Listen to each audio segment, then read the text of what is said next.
Hello, David here, and today I'm going to be doing something that I'm pretty excited about. I'm going to be comparing and contrasting, a little bit of reviewing even, on two of the more interesting fitness trackers out there. So I'm going to be looking at the Garmin Forerunner 935, the Black Watch, as well as the new Coros Apex.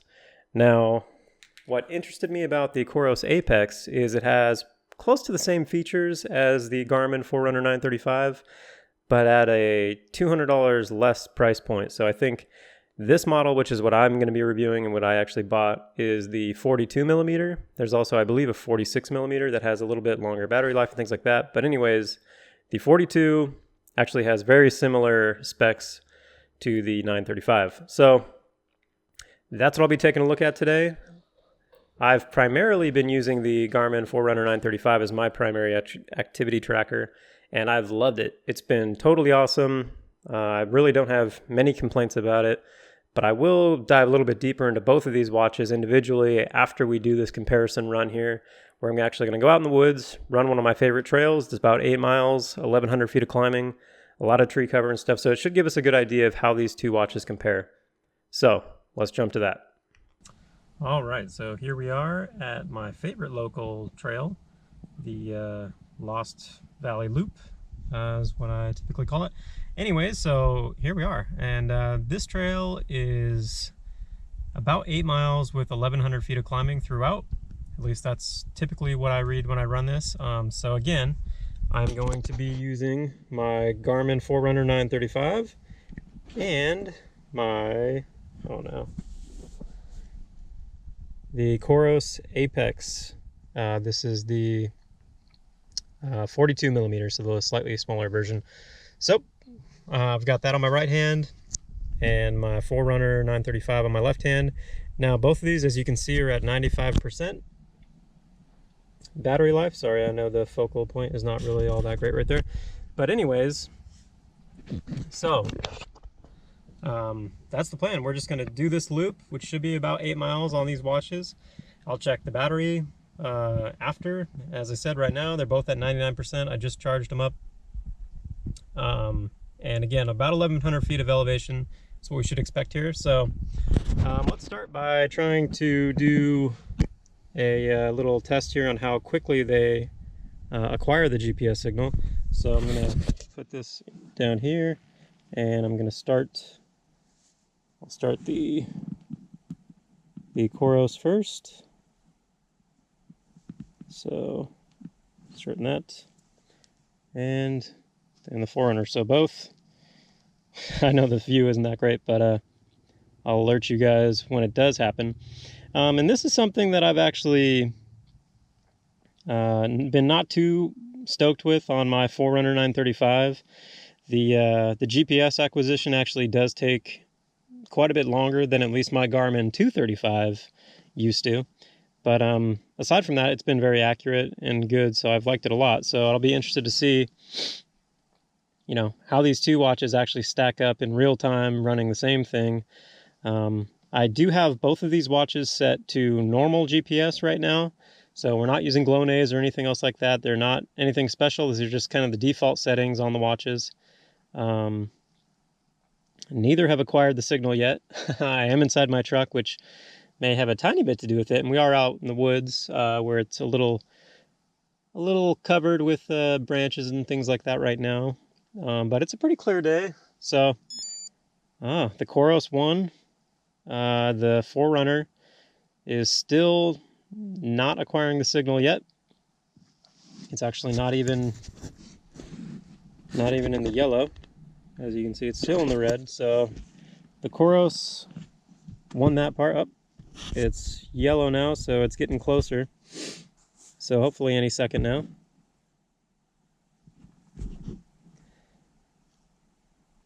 Well, still no.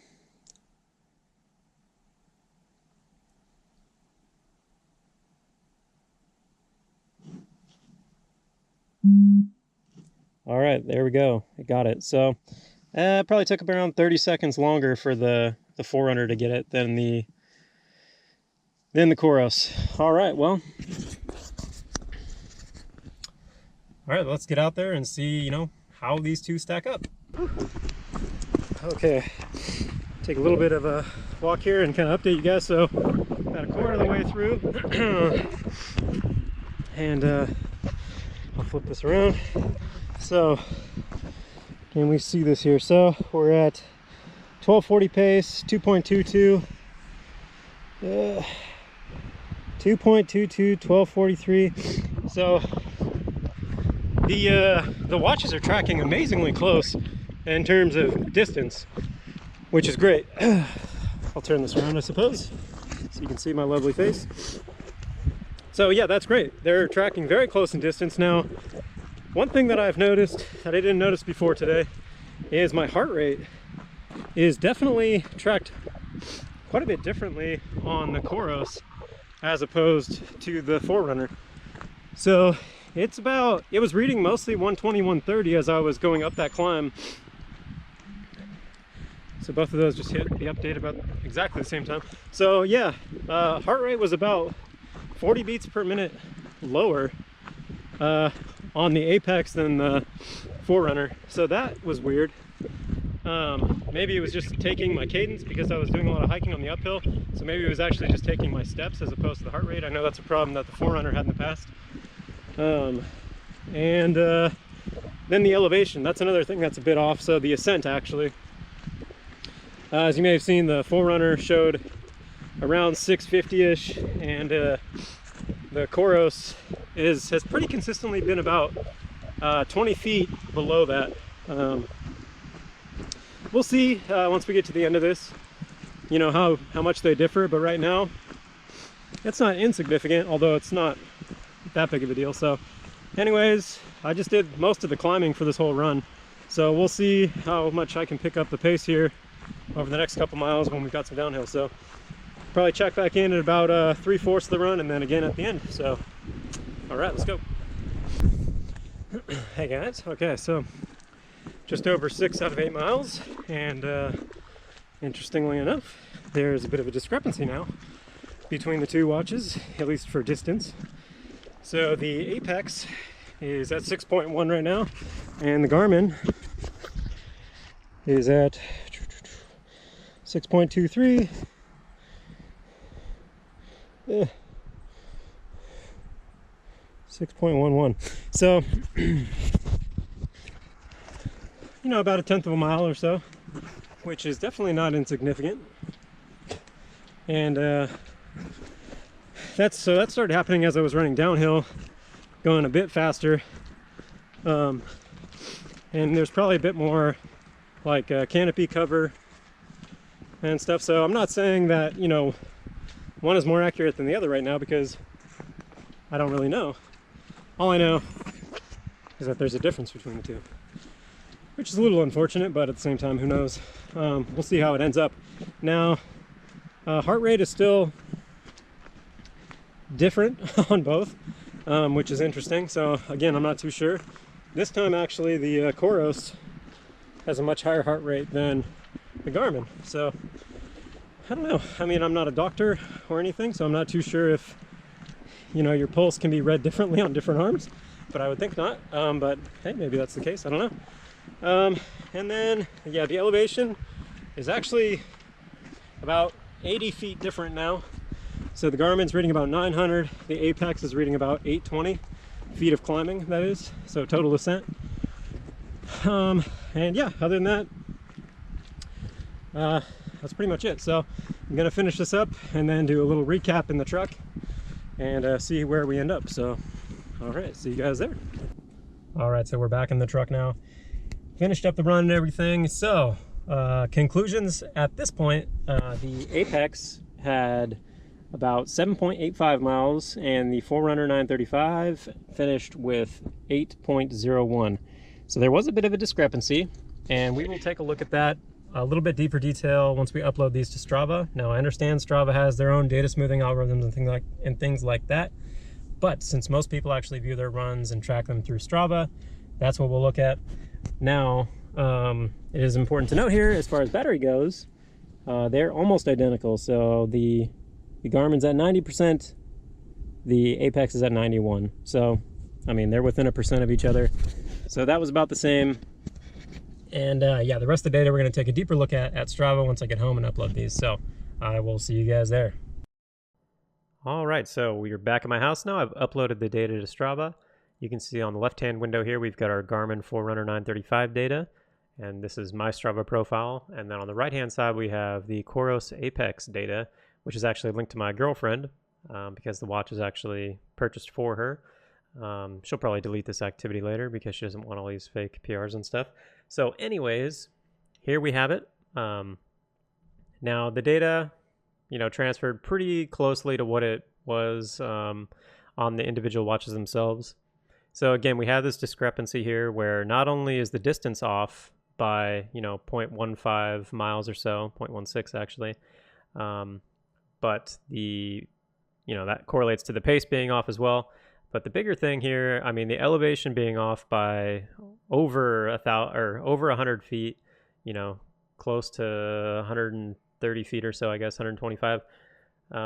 That's unfortunate, which, all that stuff translates to, your calories not being tracked correctly and stuff. Not that the calorie tracking is all that accurate anyways, but that's a different discussion. But anyways, the elapsed time, dead on.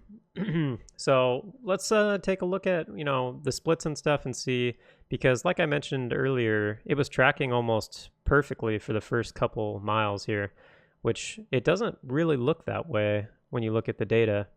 So yeah, about a 10-second pace difference here between the two for that first mile. And again, the elevation, the total ascent there, definitely a bit off. Now, oddly enough, the Coros picked it up a little bit, picked up more elevation on that second mile here. And so yeah, then you can see, especially here on mile 4, 836 per mile versus 852. Quite a big discrepancy, which is when the watches I saw really started to vary. That was kind of that midway point is definitely when they started to stray a bit more. And yeah, again, a 940 per minute versus a 909 and so on. So yeah, a little bit unfortunate. And if you look at the profiles there for, just the pace, there's a couple of anomalies there that don't quite line up. But for the most part, the trends are very similar across the two watches here. And again, I was talking about the heart rate a lot, which I thought was a little weird. And yeah, very different heart rate profiles. So both of these use, I believe, the same technology to monitor heart rates, just an optical wrist heart rate monitor. And as you can see, very different, very interesting here, the differences between the Coros spikes a lot more. If I had to guess which one was more accurate, I would guess the Forerunner just because of the profile. These spiky heart rates here look a little weird to me.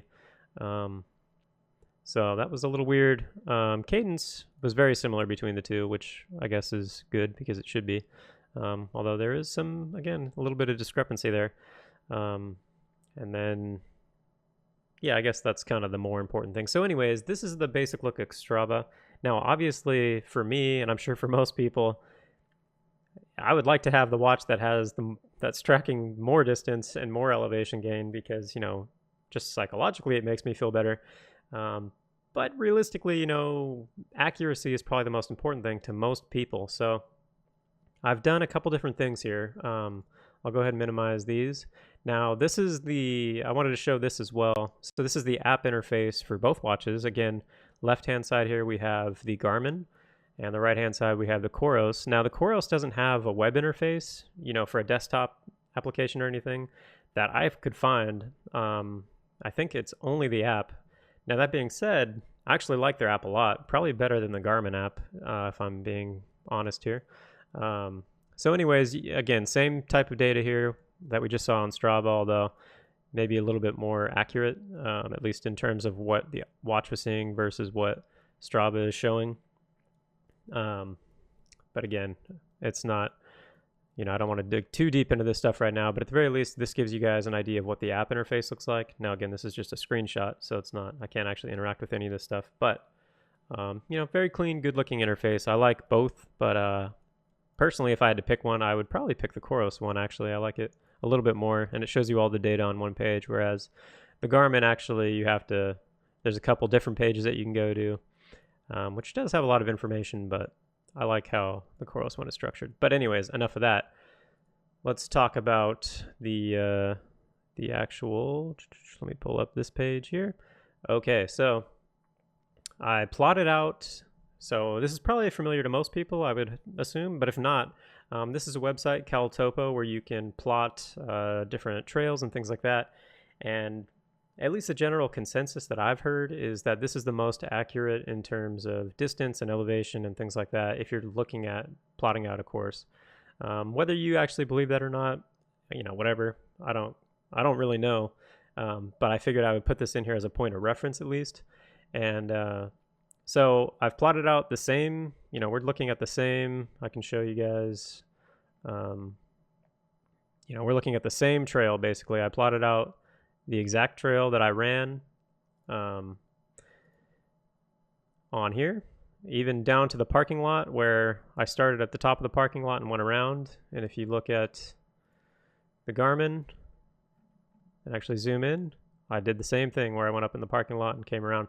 So, I tried to get this as close as possible. And so what did it say, basically? Well, let me reload this. So distance, actually, dang it, sorry. Distance, 8.13, you can see down here in the bottom left. So that would mean, the Garmin was closer than, of course, the Apex, the Coros, which, even then, apparently the Garmin was still off by a little bit there, close to 1/10 of a mile. So that is a little unfortunate. Now, the bigger thing here that I've noticed is you can see here the gross ascent is almost 2,000 feet. We're talking almost 1,900 feet, I guess I should say, of climbing. And, since you're doing a loop, you'd expect it to be almost identical there for the total ascent versus descent, which is another discrepancy that I saw on both of these watches, is neither of them had the ascent and the descent identical, even though I did a loop. They both had more climbing than descending, which is, that's a little bit of a red flag to me, but, obviously they're not going to be perfect. So, but anyways, we're looking at a total ascent of 1,883 feet versus the Forerunner, which showed 1,100 feet again, 1,115, and the Coros, which actually showed, I'll pull that back up again, 988 feet. So, you're potentially missing out on 1,000 feet almost on the Coros there. So that's a little bit of a bummer there. Now, I also added in the all trails, which, I know a lot of other people like all trails, although I've heard that the accuracy on this is especially not as accurate, although it's very close to the trail that I ran as well. And oddly enough, it's showing 7.5 miles and 1,177 feet. So I guess it's up to, although this is running in the opposite direction, this is counterclockwise, but the loop is the same loop, just a different direction. So, the total ascent and everything should be the same. And of course, the distance should be the same as well.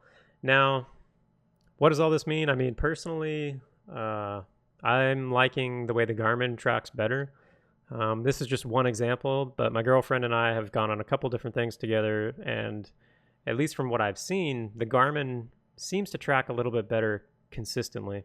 And I've used the Forerunner for a long time now, and I've never had any issues with it really missing any data. So that being said, now the Forerunner is $500. Whereas the Coros Apex, you can get Amazon Prime right now for $299 for this 42 millimeter. So, it's up to, save $200 and maybe have a little bit less accuracy in terms of activity tracking. But again, it's been really close between the two watches. I've only done this one specific example where I was actually wearing both of them. But like I said, my girlfriend and I have been out together a couple times, and usually my Garmin has a little bit more mileage on it, on some of the longer stuff. Usually shorter stuff or even road stuff, they seem to be very close. And maybe I'll do a road comparison where I actually wear both. But for the time being, I think overall, I think the Garmin is proven to be a little bit more accurate here. And yeah, I guess closing thoughts here. I really like the Apex. I like physically, I like the watch. I like the button configuration there, where you have kind of that rocker or that twisty button, as opposed to the Garmin, which just has the 4 distinct buttons. So I like that scrolling option there on the Apex. And overall, I mean, it feels good. It feels like a solidly built watch. I know if anyone else used the old Forerunners, like the 235 and I think 225 and stuff, versus the 935, for me that was a huge step up, and the build quality felt much, much stronger and better in the 935 than it did in the old ones. And I was kind of expecting the Coros to feel like the old Forerunners, kind of like a plasticky feeling, almost just a cheaper feeling. But actually the Coros feels solid and nice. And yeah, I guess I can't talk in terms of durability at this point, because again, I've only had that watch. Me and my girlfriend have been using it for, about the last month or so, maybe a little bit less than that. So I can't speak in terms of durability, whereas the Forerunner, I've been using it, almost every day, all the way from, a 1 mile run up to, I used it on my 100 miler at the Mountain Lakes 100, and it worked beautifully throughout the whole thing. So, if I had to recommend one of the two watches, if you have the money, I would say go with the 935. So that's pretty much it. That's the summary right there. If you guys have any questions or anything like that, let me know. I'm happy to try to answer things, because I know, I'm not going over everything in depth, although this is already long enough. I know this video is going to be well over 10 minutes, probably close to 20, I'm guessing. So I'd like to go in depth on just the watch itself, and I maybe will do that in a separate video. And, I wish I could have had the Suunto, maybe the Barrow or something like that, to compare along with these other two watches, but I'm not made of money and I'm buying these myself, so sorry Suunto, give me a free watch and I'll add you to the mix. But other than that, I appreciate you guys watching this. Hopefully this helped. Again, let me know if you have any questions, or if you want me to look at something in more depth, I'm happy to do that too. So thanks for watching, and I'll talk to you guys next time.